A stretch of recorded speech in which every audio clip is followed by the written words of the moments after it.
All right, I hope you guys are doing good. So we finished up to chapter 4 already, and today I'm going to start chapter 5, which is Laplace Transform. Okay. So what is the goal of the Laplace Transform? Is this transform change the differential equation with constant coefficients into a simple algebraic equation. Okay, so to solve a differential equation with constant coefficient, we'll use Laplace transform, and then that will change the differential equation into a algebraic equation, and then you solve the differential equation that way. Okay, we'll have to take inverse Laplace transform for that, but we'll see that later. First of all, do you remember from the college algebra that how do we use transformation of a function? What we do is, suppose the f of x is a function, right? So if you replace x by x minus c, that graph will shift c units to the right? And that is a new function, right? So this original function is transformed to a new function uppercase f. Similarly, another example could be if you multiply the right side y equals to f of x by y equals to 2 times f of x, that is another transformation, right? So the graph is basically stretched vertically, right? So this is an example of some transform, but the Laplace transform is not that simple. So basically you can multiply a function by a number to get a transformation, right? So that is transformed differently. If you multiply this function by 1/2, then that will transform the function differently, right? So this type of transformation are very simple type of transformation, so very straightforward. But sometimes we multiply a function by exponential function, the original function by an exponential function, and then you integrate. So that is another type of transformation. So you see that the Laplace transform is let ft be a function defined on an interval 0 to infinity including 0. The Laplace transform of ft is, the notation for the Laplace transform is script L. So how do you write that? You write L and then curly brackets ft. So this is basically the Laplace transform notation. Okay. So whenever you do the Laplace transform, your function will be function of s. That's why I wrote sub s there. Okay. So which is the integral of 0 through infinity. So what I did is, this is the original function, right? I multiply by negative e to the negative st and then integrate from 0 to infinity. Okay. So to transform ft by Laplace method, what I did is I multiplied by e to the negative st and then integrate the whole product. Okay. So this is called the Laplace transform. So where s is the real variable. So after you do the Laplace transform, you will get a function of s. Okay, because why? Because we are integrating with respect to t. All the t will go away because you will plug in infinity and 0, right? And then what is left will be s. So that's why after you take the Laplace transform of a function, which is function of t, then you will get a new function of s. Okay. Let us do some examples. So Laplace transform of ft equals to 0. Okay. If ft is 0, if the original function is 0, then how do I find out the Laplace transform? So what is the definition? Definition is 0 to infinity e to the negative st times ft, right? Times 0 and then dt. So this will be basically 0. You see that? So if the function ft is equals to 1, then we use the definition of the Laplace transform is e to the negative st times ft, right? So 0 to infinity, so e to the negative st times 1, right, dt. So how does that look like? 0 to infinity, e to the negative st dt, right? So how do you find that integral? Beta tends to infinity, 0 to beta, right? E to the negative st dt. So what is the integral of e to the negative st with respect to t is, let me write that, limit beta tends to infinity. So you get negative st over negative s, right? And then 0 to beta. So what happens if you plug in beta there is limit beta tends to infinity, you write negative 1 over s, right, e to the negative s beta and then minus e to the 0, right? You see that? So when beta tends to infinity, what happened is there is negative 1 over s, right? If s is positive, then when beta tends to infinity, that will be negative infinity, right? E to the negative infinity will be 0. So you'll get negative 1 only, because this is e to the 0 is 1. So this will become 0, right? When s is positive. You see that? So basically, what does that mean? That means 1 over s when s is positive. So when s is positive, then what is the formula then? Is Laplace transform of 1, right, equals to 1 over s when s is positive, where f of t is equals to 1 if x is less than 2, and then 0 if x is greater than 2, less or equals to here. Okay, so how do you find out the Laplace transform of this piecewise function? So let us do this example solution. Okay, so the Laplace transform of f of t equals to 0 to infinity e to the negative st and then f of t dt, right, where s is positive.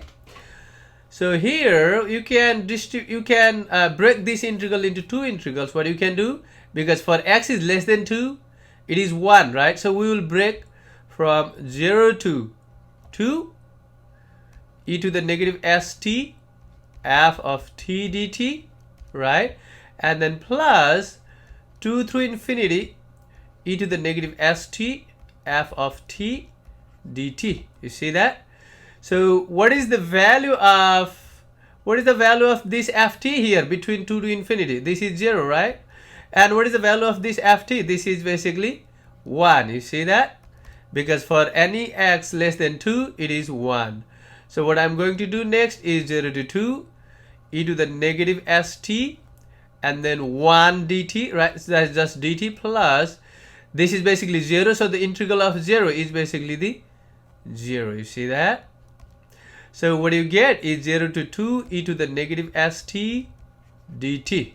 So now integrate it e to the negative st over negative s, and you are finding the definite integral between 0 and 2. Now plug in, let me pull that negative 1 over s out and then plug in the limits e to the negative 2s and then minus e to the negative 0 times s, right?